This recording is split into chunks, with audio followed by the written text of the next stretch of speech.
Donc, on va maintenant écouter Juliette Bertin de l'Institut Baguère, qui va donc nous parler des adaptations qu'on peut mettre en place dans les déplacements, à la maison et en classe.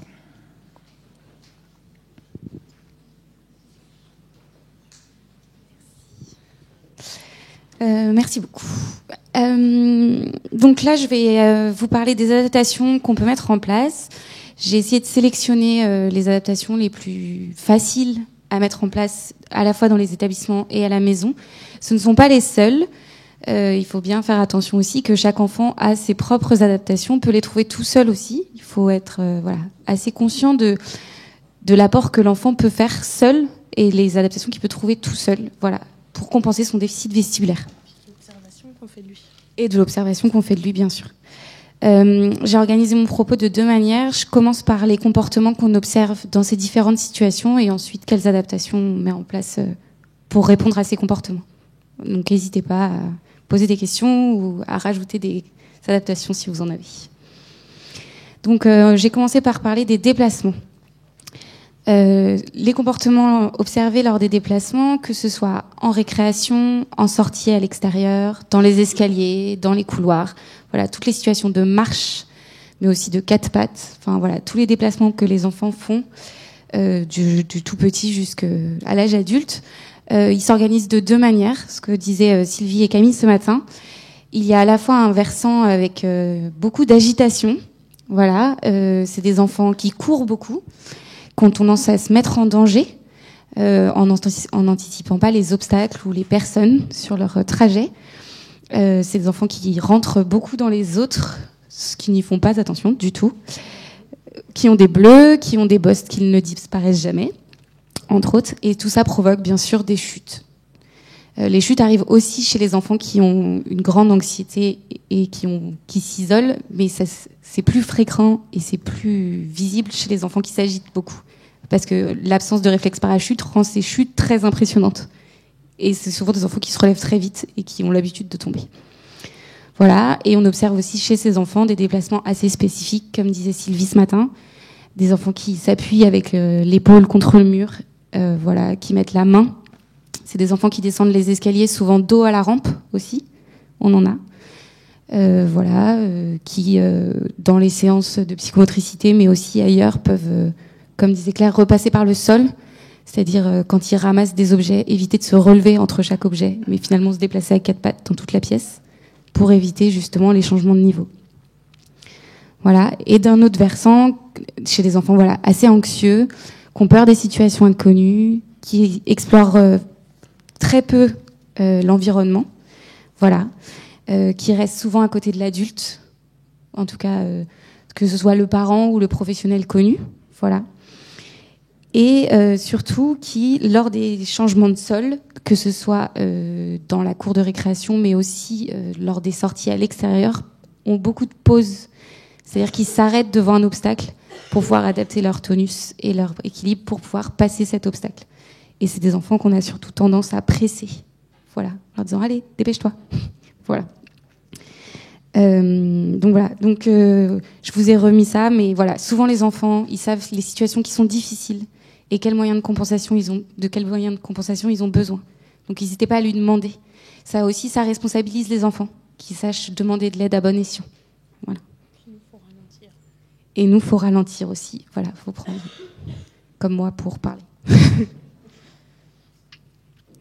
Voilà quelques adaptations auxquelles j'ai pensé. Il y en a d'autres, bien sûr. Lors des sorties, aider l'enfant à repérer les obstacles en ralentissant le pas, voilà, comme disait Claire, et en l'incitant à regarder devant lui. Parce que c'est des enfants qui ont tendance à regarder leurs pieds. Voilà, donc leur proposer, en leur donnant la main, de relever la tête pour pouvoir anticiper bien en amont les obstacles, les changements de sol.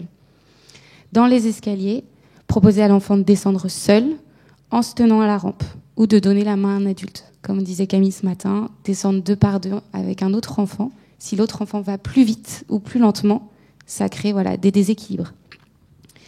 Et surtout, lorsqu'on travaille, nous, la descente des escaliers, parfois il est intéressant de se mettre devant l'enfant pour lors de la descente, voilà, pour réduire la situation d'angoisse. Ou alors, quand il monte, se mettre derrière et poser les mains, voilà, sur le dos de l'enfant pour voilà, que l'espace arrière ne soit pas une situation d'angoisse et que l'enfant se sente libre de monter et d'expérimenter. Les situations de récréation, parfois angoissantes, mais aussi parfois source d'excitation.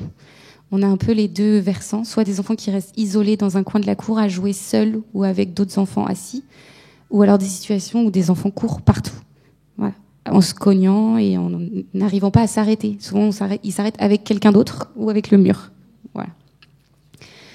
Donc proposer en récréation soit des jeux plutôt calmes, soit voilà, commencer à travailler sur apprendre à s'arrêter, anticiper voilà, l'arrivée de l'obstacle ou du mur, donc par des jeux de course, par des jeux de repousser, comme disait Sylvie, et travailler aussi, voilà, mettre les mains devant, ça peut aider.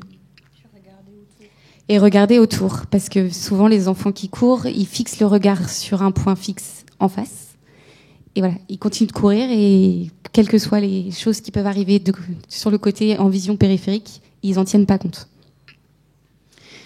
Ce que je vous disais tout à l'heure, dans les déplacements surtout, voilà, s'arrêter pour signer ou pour donner une information à l'enfant, de même que pointer quelque chose, voilà, arrêter l'enfant, attendre que l'enfant soit stable pour pointer, montrer une information. Voilà. Ça évite la perte d'informations. Et si l'enfant est petit, voilà, ne pas hésiter à se mettre à sa hauteur. Parce que les mouvements de tête au bas, la stabilisation du regard, ça peut aussi provoquer du déséquilibre. Et enfin, dans les situations telles que la cantine, mais aussi voilà, manger, écrire, etc. Essayer d'éviter la double tâche le plus possible pour leur permettre de se concentrer sur la tâche demandée. En tout cas, la tâche principale, exactement. Donc, je vous ai mis comme exemple, aider pour porter son plateau à la cantine. Je vérifie si c'est clair. À la maison. Donc, les comportements souvent observés à la maison, dans la famille, mais aussi dans le lieu de vie des jeunes en internat. C'est des choses qu'on observe aussi. Voilà. Donc, c'est des enfants, comme on disait ce matin, qui n'aiment pas être bercés, qui n'aiment pas les changements de position. Ils aiment être assis par terre et souvent en W. Donc là, je pense que vous voyez, on ne voit pas le deuxième pied. Mais voilà, c'est des enfants qui aiment beaucoup être assis en W. C'est beaucoup plus stable. Ils peuvent présenter chez les tout petits, mais aussi chez les plus grands, des mouvements d'autostimulation, comme des balancements d'avant en arrière, beaucoup, et des mouvements de pédalage des pieds. Alors attention au balancement, ce n'est pas de l'autisme. Enfin voilà, il faut bien discerner les balancements que les enfants avec troubles vestibulaires ont et les balancements type stéréotypie. Voilà. C'est des enfants qui peuvent se balancer d'avant en arrière, mais quand ils sont debout aussi, passer d'un pied sur l'autre. Ça les aide à se sentir, quoi, en fait. Exactement. Et puis ça permet de libérer aussi au niveau de la fatigue, quand les enfants doivent rester statiques, par exemple attendre, faire la queue, etc. Ça leur permet le changement de pied permet d'économiser de l'énergie aussi, plutôt que de devoir rester stable et immobile. Voilà. Très raide du coup quand ils sont stables. Et du coup très raide, voilà. C'est des enfants que les parents disent irritables et fatigués, souvent quand ils rentrent le soir à la maison après une journée de classe, mais aussi après, chez les tout-petits, quand ils enchaînent 2 séances de rééducation. Souvent, voilà, c'est des enfants qui sont fatigués, irritables, qui ont besoin d'une pause, réelle pause. Voilà. Donc on remarque un retard d'acquisition motrice, voilà. Ce que je disais tout à l'heure, une anxiété dans les déplacements, des chutes, et une fixation du regard et une attention visuelle difficile et labile, surtout chez les tout petits. Voilà. C'est des enfants qui, quand ils ne sont pas bien installés, on n'arrive pas à obtenir de la fixation du regard ou alors de manière très furtive. Et bien sûr, les parents disent que leurs enfants sont maladroits. Les parents ou autres. Donc voilà quelques adaptations auxquelles on a pensé. Donc, pour aider à la fixation du regard au moment du change, ne pas hésiter à prendre un petit objet, un petit jouet, le mettre devant le visage de l'enfant et orienter le jouet. Merci. Et orienter le jouet dans la direction dans laquelle on va tourner l'enfant, pour que l'enfant suive du regard, fixe le regard et ensuite faire tourner l'enfant. Voilà. Donc, un petit jouet, comme disait Camille ce matin, des petites photos autour de la table à langer aussi. C'est une bonne idée. Des repères verticaux sur les murs, sur les meubles, voilà, pour travailler sur justement la perception de la verticalité, la conscience du haut et du bas, pour tout ce qui est acquisition aussi de la position debout. Voilà. Installer dans des transats, voilà, contenants, permettant l'exploration visuelle, que ce soit donc à la maison, mais aussi dans les séances chez les tout petits. Voilà. Ne pas hésiter, soit à ce que le parent prenne l'enfant sur les genoux, mais aussi à les installer dans des coussins, des grosses peluches, des transats, voilà, pour que l'enfant soit bien calé et qu'il ait vraiment toute l'attention visuelle disponible pour les informations et l'activité demandée. Encourager l'enfant à explorer l'environnement dans des situations connues et encourager le parent à laisser son enfant explorer, voilà, dans des situations connues. Essayer, voilà, de laisser explorer son enfant, bien sûr, en sécurité. Voilà. Proposer une aide au début de l'acquisition de la marche. Un chariot de marche, une poussette, un camion porteur, voilà. Il y a des parents on trouve plein d'idées, des caisses avec des jouets, voilà, le caddie, tout ça. Pas hésiter à proposer ça à l'enfant. Ça l'aide à se stabiliser parce que ça lui crée des points d'appui au niveau des mains et ça libère aussi le regard. Développer l'autonomie à l'habillage et au déshabillage. Donc souvent, c'est des enfants qui, lorsque arrive l'âge de devenir autonomes, pour l'habillage et le déshabillage, ils n'ont pas les bonnes, les bonnes stratégies pour faire ça de manière autonome et surtout efficace et en économie en énergie. Donc voilà, encourager l'enfant à s'asseoir pour enlever ses chaussures, enlever ses chaussettes. Ne pas hésiter, voilà, à utiliser la main, voilà, pour se stabiliser. Et essayer de s'organiser correctement, c'est-à-dire ne pas enlever son pantalon, s'asseoir, enlever ses chaussettes, se remettre debout, enlever son slip, se rasseoir, enlever son t-shirt, etc. Voilà, éviter tous ces passages debout, assis, essayer d'organiser un peu. Et surtout, dire aux parents d'acheter des vêtements qui sont faciles à enfiler et à enlever. Parce que un enfant de 3 ans avec des chaussures à lacets, c'est plus compliqué. Voilà. Et ce qu'on disait aussi ce matin, des chaussures, bien sûr, qui sont assez souples pour que l'enfant, voilà, puisse sentir au niveau des appuis plantaires. Voilà ce qu'on disait ce matin, laisser les enfants pieds nus le plus possible ou en chaussettes et sensibiliser les parents aux différentes techniques de portage. Donc voilà quelques exemples. Donc un transat, voilà, avec un enfant bien installé. Alors pas forcément comme ça, mais voilà, avec des coussins, ce genre de choses. Voilà. Le petit objet pour, voilà, que l'on désigne à l'enfant, pour que l'enfant le regarde et qu'il soit bien stable sur le côté, et les repères verticaux au mur. On n'est pas obligé de mettre du papier peint chez soi, mais voilà. Des petites étoiles au plafond pour quand on les passe au début dans nos bras allongés sur la table allongée. Bien sûr, les repères au plafond, c'est quelque chose d'intéressant. Un exemple de chariot de marche, voilà. Et ensuite, pour tout ce qui est habillage, déshabillage, voilà. Une position sur le côté avec une main en appui pour pouvoir libérer la deuxième main et enlever ses chaussettes. Et idem, proposer à l'enfant là c'est la psychomotricienne, qui se met derrière lui pour proposer un appui dos et pour pouvoir libérer la motricité des membres supérieurs. Et du coup, réduire les appuis au sol pour enlever ou remettre ses chaussettes.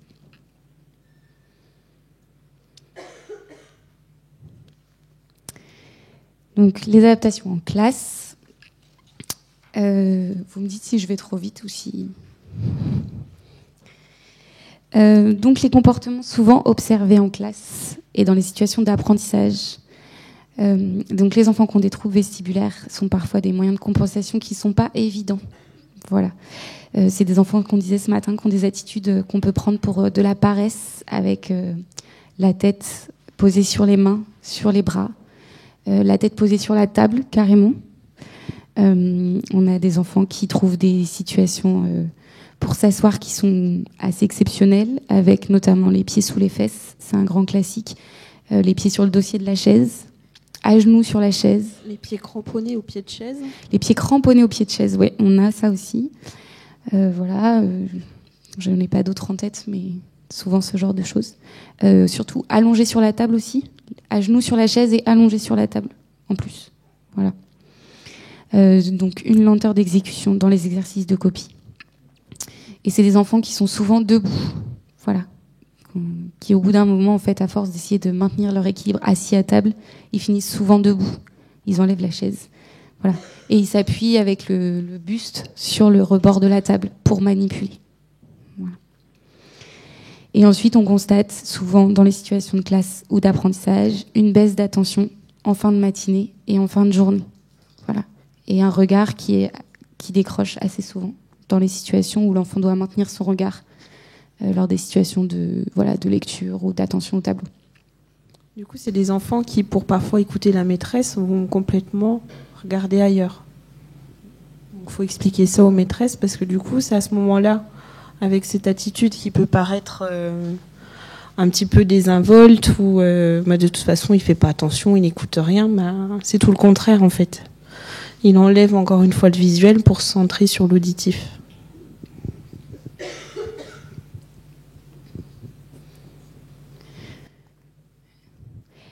Donc voilà, les comportements souvent observés en classe. Donc quelques adaptations possibles. Donc principalement la place dans la classe. C'est des enfants, souvent on essaye que les classes soient organisées en arc de cercle et que les enfants soient bien au milieu pour pouvoir avoir accès à toute l'information, qu'elle soit de face mais aussi sur le côté. Si un autre enfant parle ou intervient ou montre quelque chose, que le mouvement du corps et du buste soit le plus limité possible. Voilà. Parce que s'il faut se retourner, ça veut dire changer de position, tourner la tête, perdre l'équilibre, fixer son regard, revenir sur sa feuille, etc. Et que cela est très coûteux en énergie.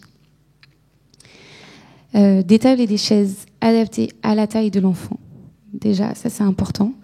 On n'en a pas partout, on est d'accord. Et donc, si possible, prévoir donc des accoudoirs. Ça, dans les classes, il y en a peu. Il y en a beaucoup chez les tout petits, en maternelle, en crèche, pas tellement dans les classes des plus grands. Voilà.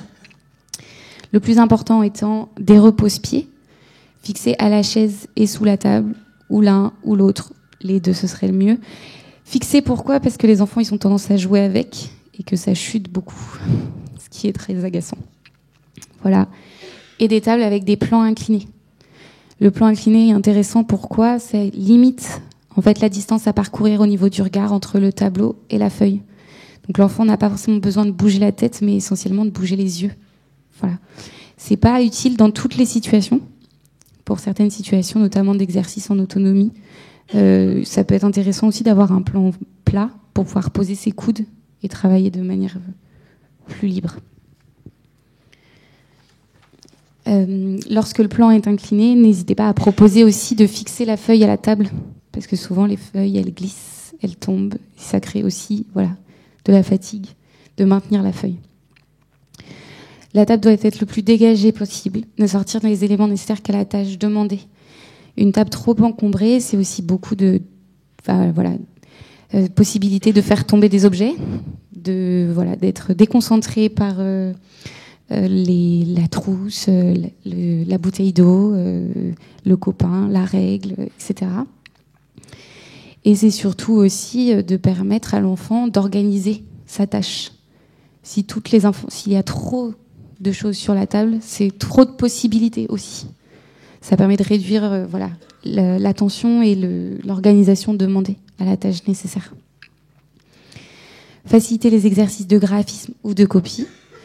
Donc, à nouveau, comme je disais, le plan incliné qui facilite la copie, mais aussi des feuilles adaptées avec je vous montrerai après, j'ai une photo, avec des lignes qui sont plus grosses, plus espacées, avec des codes couleurs qui aident l'enfant à savoir où est le début, la fin, le haut, le bas. Parfois, c'est intéressant aussi pour certains enfants de grossir le caractère. Voilà. Limiter le nombre d'informations qu'il y a sur la feuille, parce que chercher visuellement sur la feuille toutes les informations, c'est aussi une fatigue supplémentaire. Et espacer aussi les informations, exactement. Et enfin, ce qu'on disait régulièrement, proposer des temps de pause, pas forcément très longs, surtout dans les situations d'apprentissage en classe, on ne peut pas forcément donner à l'enfant une demi-heure de pause, mais être fréquent. Parce que comme disait Claire tout à l'heure avec le petit Théo, c'est des enfants qui ont tendance à aller jusqu'à l'épuisement avant d'avoir besoin d'une pause, ou en tout cas de l'exprimer. Ne pas hésiter à leur proposer des temps de pause, faire un exercice, puis 2 minutes de dessin, puis reprendre l'exercice d'après, puis à nouveau un petit temps livre ou une activité calme. Et donc à cet effet-là, on peut mettre en place des timers, voilà, que l'enfant peut gérer lui-même, bien sûr sous contrôle de la maîtresse et de la personne qui s'occupe de lui. Mais c'est surtout de proposer, par exemple, de mettre 5 minutes. Voilà. Et quand les 5 minutes sont écoulées, l'enfant doit reprendre le travail. Voilà. Ces temps de pause sont aussi à proposer sur les temps de récréation. Voilà, parce que si à 10 heures, la récréation, ça provoque trop d'énervement et quand l'enfant revient en classe, il est trop énervé pour se remettre en situation d'apprentissage, ne pas hésiter à proposer à l'enfant de rester en classe et de faire une activité calme. Donc voilà quelques photos d'adaptation qui ont été mises en place. Donc ça, c'est dans une classe de maternelle avec une petite table, une chaise à hauteur d'enfant avec un dossier assez haut et des accoudoirs. Comme ça, l'enfant calé contre la table avec les accoudoirs a c'est la limite déjà sa possibilité de mouvement et puis c'est assez contenant pour qu'il puisse se consacrer à la tâche demandée. Une jeune fille installée sur une chaise, c'est une trip trap je pense, avec un dossier assez haut et les pieds posés sur une petite tablette en dessous de la table. Voilà. Idem, un dossier assez haut, le dos bien calé contre le dossier et un petit marchepied pour poser ses pieds bien à plat. Et là, la table à plan incliné dont je vous parlais, donc avec un appui sous la table, mais aussi un appui sur la chaise que vous voyez là. Voilà. Et la table en plan plat ou en plan incliné. Et enfin, l'exemple de feuille, mais il y en a d'autres après avoir ce qui convient le mieux aux enfants que vous avez et ce qui vous convient à vous, avec les repères, vert et rouge pour le sens de la lecture et de l'écriture, le bleu en haut et c'est du marron en bas. Voilà, pour le haut et le bas, et puis après des lignes de couleur pour repérer la ligne sur laquelle on écrit et la ligne du haut et la ligne du bas. Et puis petit à petit, on peut alléger aussi les renforts visuels, passer juste à des interlignes classiques, mais sans les lignes verticales, comme sur les cahiers. Et puis réduire l'espace d'interligne, etc. Voilà, je suis passée assez vite en donnant le plus d'exemples possible. Si vous avez des questions, il y a une question. Entendez ? Oui. Bon, je voulais juste rajouter les enfants avec une aréflexie vestibulaire. Il ne faut pas oublier la veilleuse, parce que les seuls repères sont visuels. Et il faut dire aux parents de mettre dans la chambre une petite veilleuse quand ils se réveillent la nuit ou quand ils veulent se lever. Voilà, j'ai une question pour mademoiselle Juliette. Les enfants qui ont des troubles au niveau du tricule et de sacule, comment vous les prenez en charge ? Et qu'est-ce que vous faites ? Voilà, merci. Alors, plus particulièrement pour ces enfants-là, on travaille beaucoup du coup sur la perception de la verticalité, de la pesanteur, voilà ce qu'on disait ce matin, c'est très important, et sur tous les mouvements de translation, de déplacement en avant, en arrière. C'est souvent des enfants avec qui on travaille sur aller chercher des objets ou alors lancer la balle, en avant, en arrière, en l'air, travail du poids exactement. En termes d'adaptation, c'est pareil en fait, cette adaptation-là, elle donne des idées à peu près pour tous les types d'atteintes, pour les enfants. Après, tout n'est pas utilisé, ça dépend des enfants. Pas hésiter à leur demander si ça les aide ou non. Voilà, il y a des enfants qui veulent donner la main, d'autres pas. Des enfants qui ont des attitudes qui peuvent être parfois mal interprétées, qui ont tendance à se coller à l'adulte. Alors quand c'est un enfant tout petit, c'est mignon, on est content. Quand c'est un ado de 15 ans, on a plutôt tendance à lui dire j'ai besoin de mon espace personnel, appuie-toi sur le mur. Voilà, pas se méprendre sur les intentions des enfants. Voilà. Ça peut être aussi en classe pour les enfants qui cherchent beaucoup les mouvements de balancement, mettre un petit coussin d'air sous les fesses en ayant les pieds calés, parce que du coup ils ont constamment des micro-mouvements au niveau du bassin et ça les aide à se concentrer.